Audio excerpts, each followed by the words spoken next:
In this video, you are going to learn 7 ways to improve the mix of your church's live stream. If you're looking to achieve a professional broadcast mix for your worship ministry, you're in the right place, because I'll be sharing strategies that make the most significant improvement in the sound of your worship band, even if your church has a modest budget. Coming up.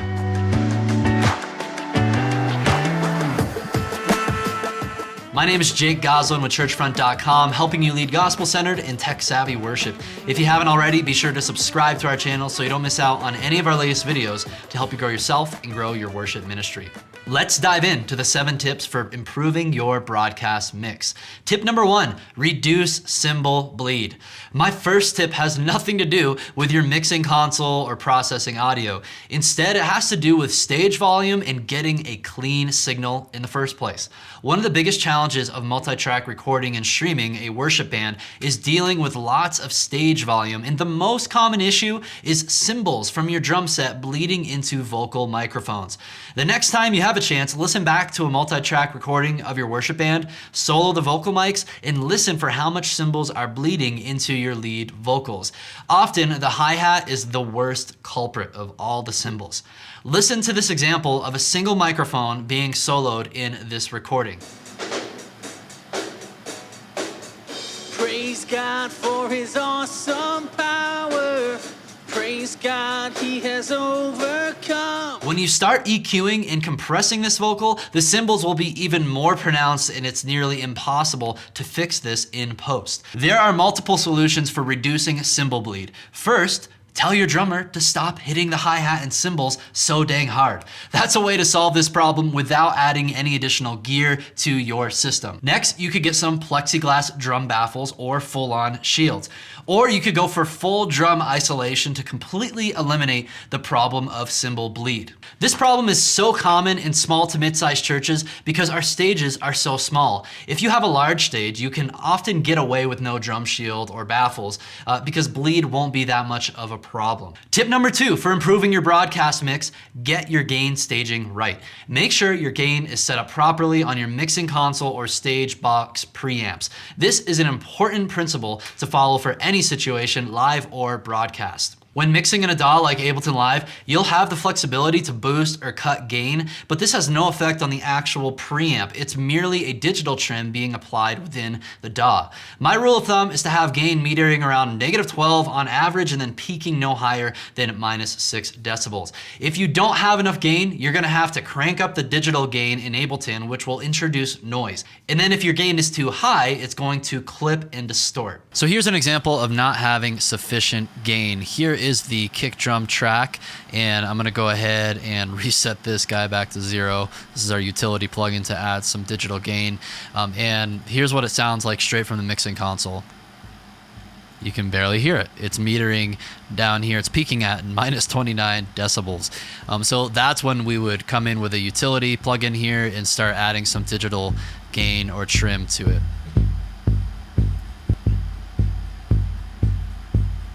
And now we're peaking at -5, maybe a little too high.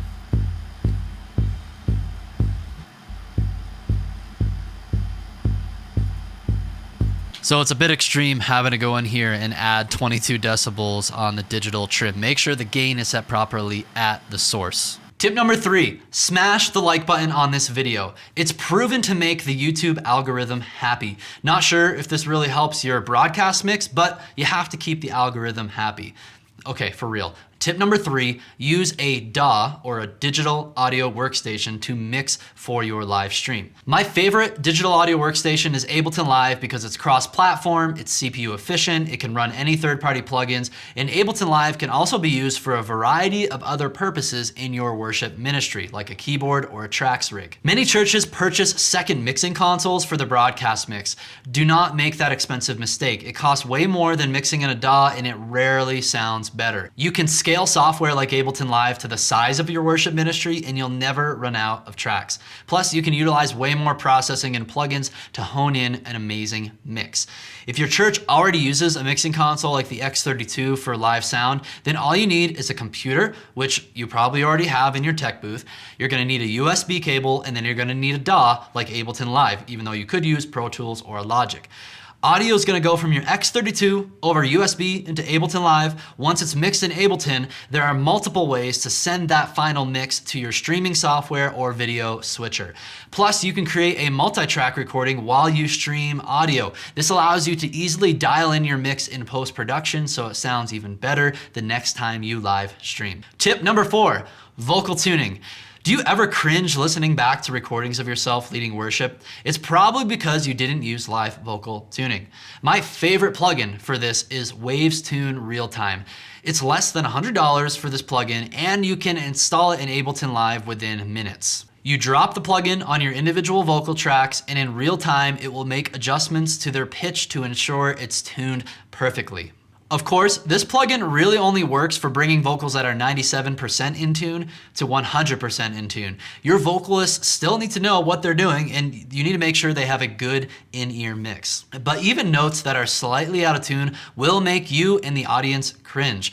Vocal tuning can eliminate that. So here's an example of vocal tuning in action. We have a male vocal mic right here, and on his plugin chain, I actually put Ableton's tuner here so we can actually not only hear, but see him singing a tad out of tune. So listen to this. This is with no vocal tuning, and then watch the tuner right here to see where he's flat.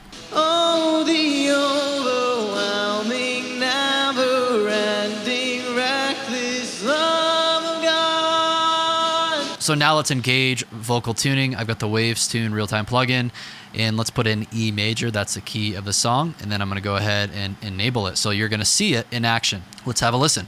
Oh, the overwhelming, never-ending, reckless love of God. And there you have it. His E was a little flat, but you can see it kind of eases it up to where it needs to go. And if you wanted to make your worship leader sound like T-Pain or who else, Cher or something like that, just turn these knobs all the way down to the left, and now listen to it. Oh, the overwhelming, never-ending, reckless love of God.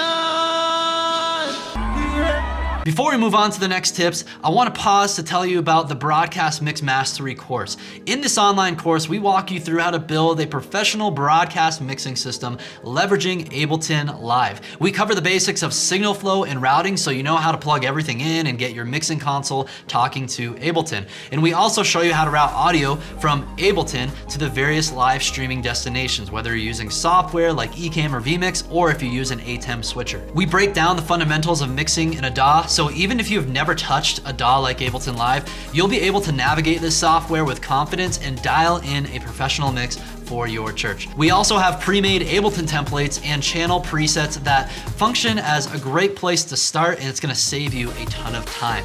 Finally, we show you how to implement advanced third-party plugins like drum replacement and live vocal tuning. Click the link below this video to learn more and enroll in the online training today. Tip number 5, drum replacement. Of all the instruments, acoustic drums are the hardest to perfectly process and dial in for your mix. That's where my favorite hack comes in, drum replacement. The plugin I use is Trigger 2 by Steven Slate. It's another third-party plugin that gives you massive value for the price of $149. This plugin removes so much room for error when it comes to dialing in a consistent and pristine drum sound. Most worship ministries don't have acoustic kicks that sound amazing on their own, and it's hard to really dial in how you mic them and how you tune the drums. Just use drum replacement. It's gonna sound amazing instantly. So now let's take a look at the Trigger 2 plugin in action. So here we have a kick drum track. And then here's the original waveform. And then down here we have our plugin chain. These were the processing plugins that we applied before we put the drum trigger on it. And now that you have the drum trigger, you don't really need all these processing plugins. But here's what the original kick sounded like.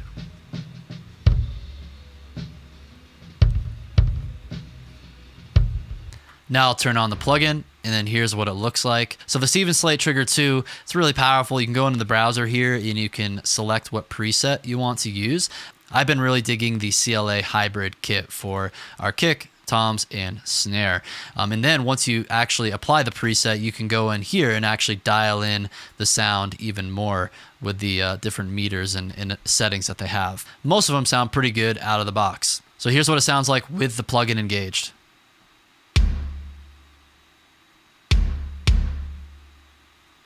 Disengaged. Engaged. Massive difference. Let's go ahead and solo the snare, and let's just look at the snare top and go to the trigger. Let's take a listen to the snare. This is without the plugin. I'll take the verb off the snare.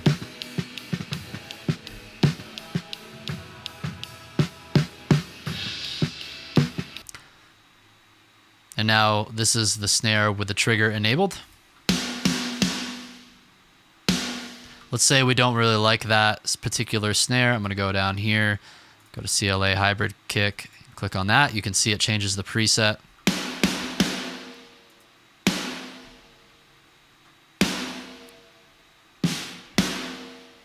Let's add the verb back in. Maybe a little much.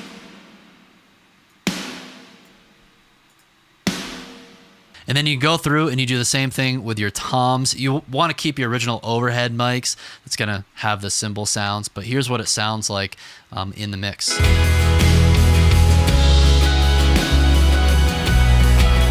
will go to all links to reach you. Tip number 6 for improving your broadcast mix. More verb. More reverb. While you can definitely overdo reverb in your broadcast mix, I find that most people tend not to utilize it enough. Vocals end up sounding very dry and your listener has no sense of space. So don't be afraid to apply more verb to your broadcast mix than what you're used to applying in your live mix. Remember that people inside your church are hearing the natural reverberations of the room. Hence, you don't need to apply as much verb in a live context. You can also add verb to instruments like your snare drum or acoustic guitar. Let's solo his microphone with no reverb. Oh, the overwhelming, never-ending, reckless love of... Let's add the reverb on. Oh, the overwhelming, never-ending, reckless love. Let's hear that in the context of the mix. Oh, the overwhelming, never-ending, reckless love. Now let's listen to it with no reverb. Oh, the overwhelming, never-ending. With reverb. Oh, the overwhelming, never-ending, reckless.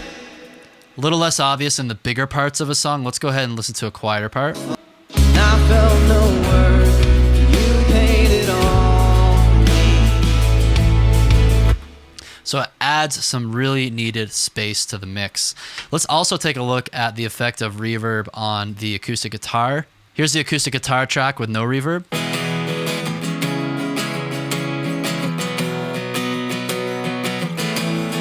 And here's acoustic guitar with reverb.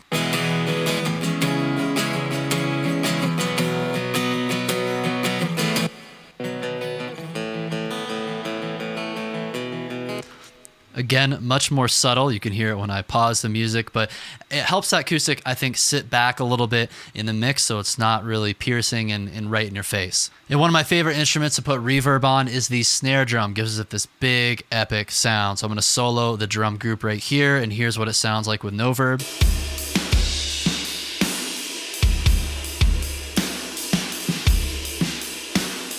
And then I'm going to turn on the verb.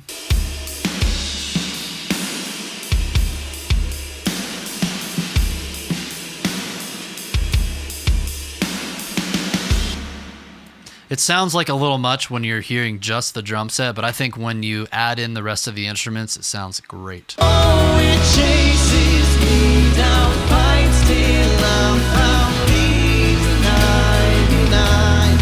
I couldn't earn it, I don't deserve it. Tip number 7, compression. Just like reverb, compression can be overdone.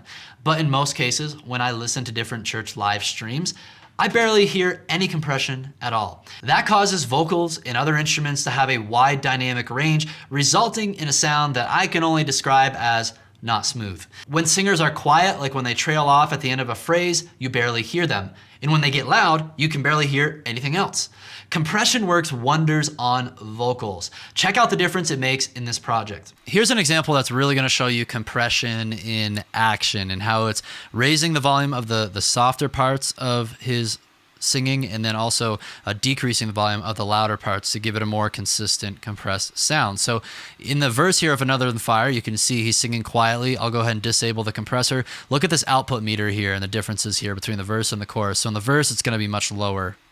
Longer slave to my sin anymore.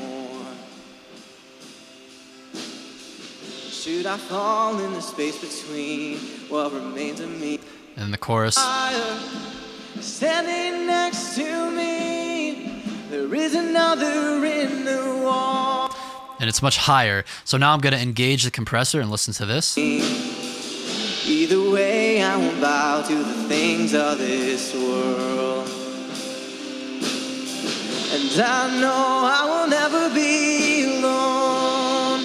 There is another in the fire, standing next to me. There is another in the... So you can see this gain reduction in action, especially when it gets louder, it starts reducing the gain of his voice. And then especially in the quieter parts here, we have the threshold pretty low on his voice because I like more gain reduction to make things sound more consistent. But for those quieter parts, that's when we really need more makeup gain here. And you'll see that this meters much more consistently from the verse. And this reckoning, either way, I won't... And then the chorus. In the fire, standing next to me, there is another in the waters. And we could even be more aggressive with the ratio if we wanted to. Some people even stack compressions. So instead of doing a 6-to-1 ratio with one compressor, maybe they'll do 3-to-1, and then they can just go ahead and copy and paste the compression to do 2 of them.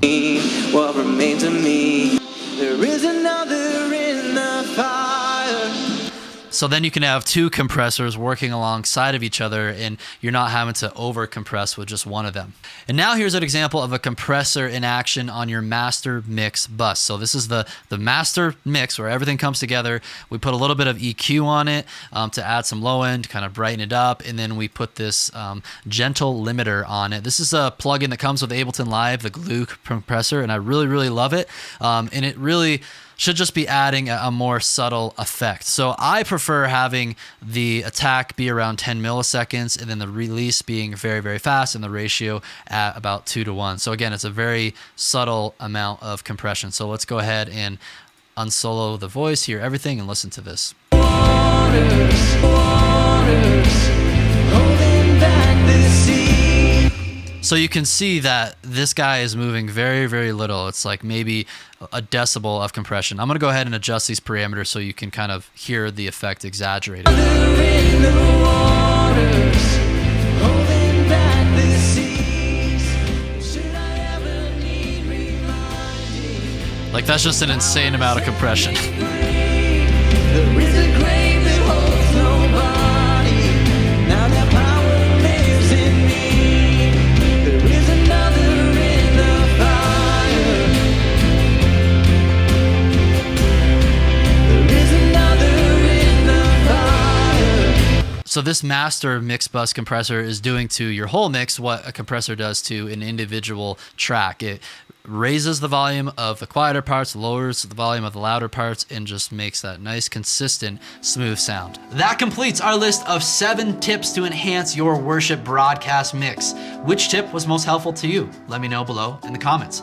Don't forget to check out our Broadcast Mix Mastery online course. This course is great for absolute beginners who are new to mixing in a DAW like Ableton Live. It's comprehensive and covers every crucial step for getting started. Thanks so much for watching. If you found this video helpful, smash the thumbs up button and share it with your friends in worship ministry. And don't forget to subscribe to the Churchfront channel so you don't miss out on any of our latest videos to help you grow yourself and grow your church.